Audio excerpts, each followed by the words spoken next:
좋은 아침입니다. 5월 9일 오늘의 이슈 한보연이 전합니다. 먼저 트럼프의 관세 보복에 대한 중국의 태도가 바뀌면서 무역 갈등이 고조되고 있다는 기사가 가장 눈에 들어오고요. 그리고 유로 경제의 1위 되고 있죠. 독일의 성장률 전망치가 반토막 났다는 이야기. 여기에 또 글로벌 금융시장이 공포가 커지고 있다는 기사까지 같이 한번 보도록 하고요. 최근에 또 미 달러 가치 갑자기 오르면서 달러 투자에 대한 관심이 또 고조되고 있습니다. 대한민국 경상수지 흑자 폭이 6년 9개월 만 최저치에 다다랐다. 그리고 4월 달에는 적자로 돌아설 수도 있다라는 그런 우려의 목소리가 있고요. 마지막으로 어제 발표됐죠. 3기 2차 발표되면서 1, 2기 신도시 집값이 사망 선고를 받았다는 내용까지 같이 한번 보도록 하겠습니다. 가장 눈에 띄는 기사는 먼저 무역 분쟁입니다. 결국은 미국이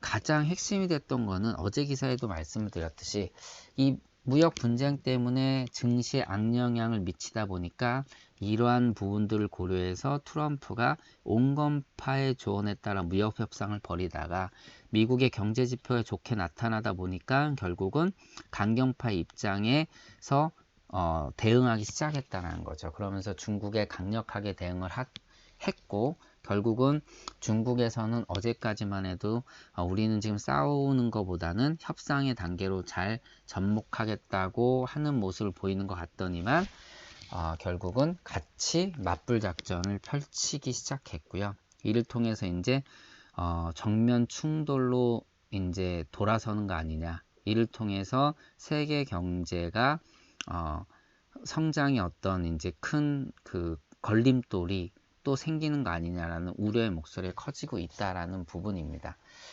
가장 큰 타격을 받는 거는 여러 나라가 있겠지만 우리나라도 엄청나게 큰 타격을 받고 있고요. 그래서 지속적으로 수출 경제에 대한 문제, 핵심은 결국은 반도체와 이제 중국 시장인데 이러한 부분들이 치명타를 받고 있기 때문에 빨리 어떻게 보면 좀 해결이 돼서 글로벌 경제에 좀 좋은 소식들로 이어졌으면 합니다. 그리고 몇 가지 기사를 또 보게 되면 중국이 그림자 금융을 좀 이제 제거하겠다. 이것들을 잘 정리하겠다라는 입장 때문에 지속적으로 이쪽 부분에 대한 어떤 강도 높은 여러 가지 제도를 취했고요. 이런 제도들을 통한 결국은 효과들이 나타나고 있는데 그 중에 이제 민간 기업의 디폴트가 급증하면서 올 들어는 3배까지 늘어났다는 이야기입니다. 이것이 이제 잡을 건 잡아야 되겠지만 결국은 좋지 않은 이제 경제에 영향을 미치는 부분에 대해서 우리의 목소리를 기사로 나타냈고요. 그리고 미국이 계속적으로 이란을 제재하고 있습니다. 최근에 이제 우리나라에 대한 이제 수입 제재 조치도 이제 더 이상 연장하지 않는 부분까지 말씀을 드렸는데 이러한 강력한 제재 때문에 이란이 핵 개박을 재개할 거다는 그런 이제 폭탄 선언을 했고요. 이 또한 이제 글로벌 경제에는 좋지 않은 또 영향을 미치고 있습니다. 그리고 유로존 경제가 좋지 않다라는 거, 독일 경제가 좋지 않다라는 이야기는 계속적으로 나왔습니다. 그런데 성장률 전망치를 계속 낮추고 있습니다. 가장 큰 이유는 앞서 말씀드린 것처럼 미중 무역 갈등이죠. 이것 때문에 교역 조건이 좋아지지 않는 거, 그리고 이를 통해서 당연히 중국과 신흥국들의 시장이 악화되고 있다라는 거, 그리고 노딜 브렉시트 문제는 기본적으로 갖추고 있는 상황이죠. 그래서 여기 지표를 하나 보게 되면 BMW가 1분기 영업이익과 순이익이 전년 동기 대비 78%, 75%나 감소했다라고 합니다. 독일은 총 생산의 GDP 47%를 수출로 먹고 사는 나라고 그 시장이 유로존과 중국인데 당연히 유로존 경제 성장률이 좋지 않고 중국이 미중 무역 갈등으로 좋지 않다 보니까 당연히 좋지 않은 상황으로 치닫을 수밖에 없게 되죠. 이 지표만 하나만 보더라도 엄청난 충격을 받고 있다는 걸 좀 볼 수 있고요. 그리고 지속적으로 이제 그리스 좋지 않죠. 여기에 이제 이탈리아까지 좋지 않다라는 내용들 같이 좀 확인할 수 있습니다.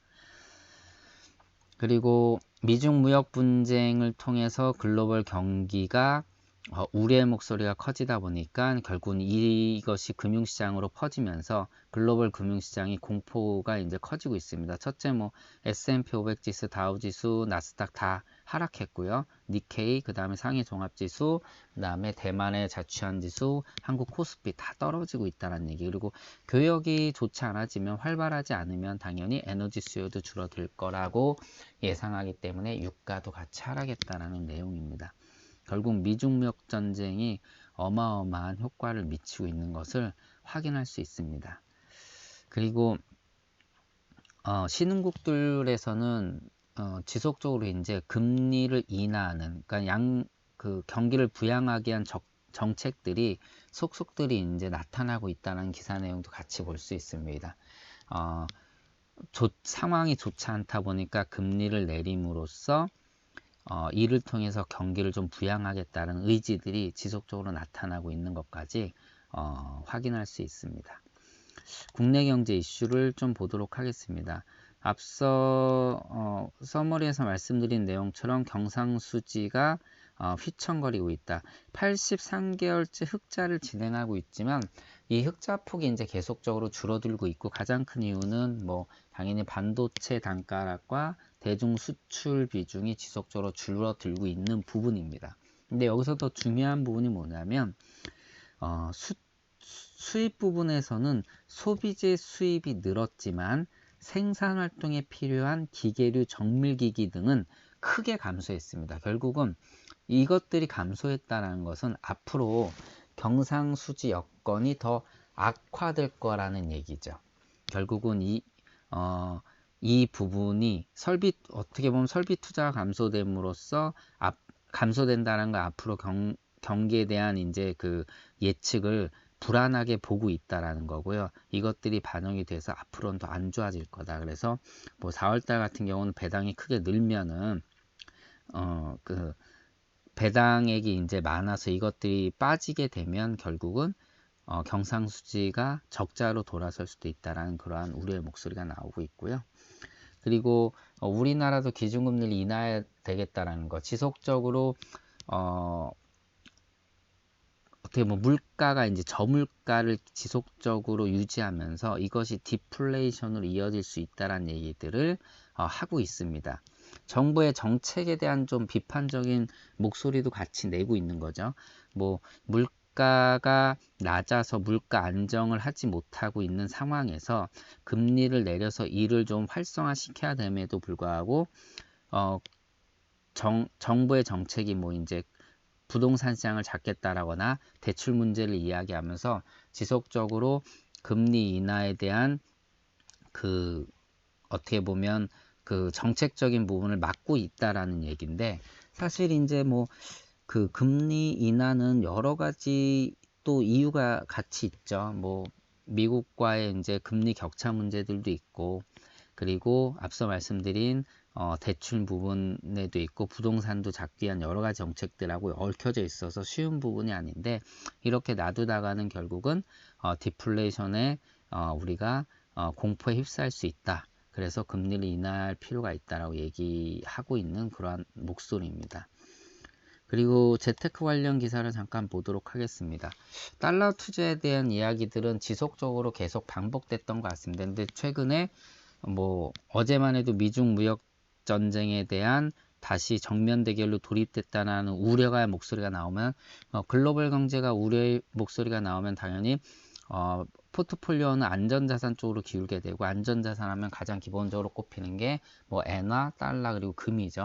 그래서 달러에 대한 가치가 갑자기 상승을 했고, 이를 통해서 많은 수익들을 보고 있다라는 그러한 기사 내용인데, 이 상태에서 이제 과연 들어가도 되느냐? 지난번에도 달러는 이제 박스권 투자에 대해서 간단하게 말씀을 드렸는데, 달러당 원화값은 적정 수준이 1100, 1300원대다. 그렇기 때문에 지금 이 시점에 들어가는 것은 매우 조심스럽다라는 이야기들을 같이 좀 하고 있고요. 그리고 달러 투자는 여러 가지 방식으로 할 수 있지만, 여기서는 이제 예금을 이야기하고 있습니다. 금리도 높게 주고 있으면서도 달러에 대한 환차익도 볼 수 있는 부분까지 같이 우리가 얻을 수 있는 그러한 이점이 있다. 그래서 이런 조금 투자들을 한번 볼 필요 있고, 달러 보험도 같이 이야기를 좀 하고 있습니다. 부동산 관련 기사 보도록 하겠습니다. 예, 어제 기사 내용 나왔었죠. 어제도 좀 이 부분에 대해서 얘기를 했는데, 어제 엄청나게 부동산 쪽에 문의가 많이 들어왔다고 합니다. 고양시 창릉동, 부천시 대장동 쪽에 전화 문의가 폭주를 했는데, 뭐 내가 갖고 있는 땅이 이번 이제 발표된 신도시 그 발표 내용에 포함되느냐 포함되지 않느냐, 포함되면 그냥 단순히 보상만 받고, 포함되지 않았으면 옆에 있으면 대규모 개발이까지 기대될 수 있다. 뭐 이러한 내용을 가지고 이걸 확인하는 그러한 전화가 엄청나게 왔다는 이야기가 있고요. 그리고 일부 이제 매물로 내놨던 사람들은 다시 매물을 회수하고 있다 이야기하면서 그 어제 그 발표 이후에 어떤 상황을 좀 정리한 내용입니다. 그리고 우려의 목소리도 나오고 뭐 반기는 목소리도 나오는데, 뭐 가장 기본적으로는 해당 지역의 이제 주민들은 당연히 뭐 좋아할 것이고요. 특히 인근의 이제 삼성, 화정, 향동지구 주민들은 엄청나게 크게 이제 환영을 했다는 내용. 그리고 그 부천시 쪽에 있는 대장동 주변에서도 엄청나게 환영의 목소리가 들리고 있지만 문제는 이제 그게 아니죠. 우려의 목소리도 같이 나오고 있다는 내용인데, 먼저 검단은 어제도 말씀을 드렸듯이 이쪽 중개업소들은 난리가 나고 우려의 목소리, 뭐 우려가 아니라 이제 반발의 목소리가 엄청 커지고 있고, 또 파주 운정지구 쪽에서도 똑같은 반응을 보이고 있습니다. 그리고 어제 이 대도시 말고 경기도 일대에도 이제 일부 발표가 났는데, 그 중에 하나가 이제 안산 쪽이거든요. 이쪽에서도 장상동 쪽에서도 이제 엄청나게 그 관계자들의 이제 우려의 목소리가 나타나고 있다. 그래서 공급광이 들어서게 되면 결국은 집값을 하락으로 이어질 수밖에 없다라는 이러한 부분들에 대한 많은 그 뭐랄까 언성, 이제 불만의 목소리들이 커지고 있다는 기사 내용까지 같이 확인을 할 수가 있습니다. 자, 오늘 기사는 여기까지 보도록 하고요. 오늘 하루 행복한 하루 되시기 바랍니다. 고맙습니다.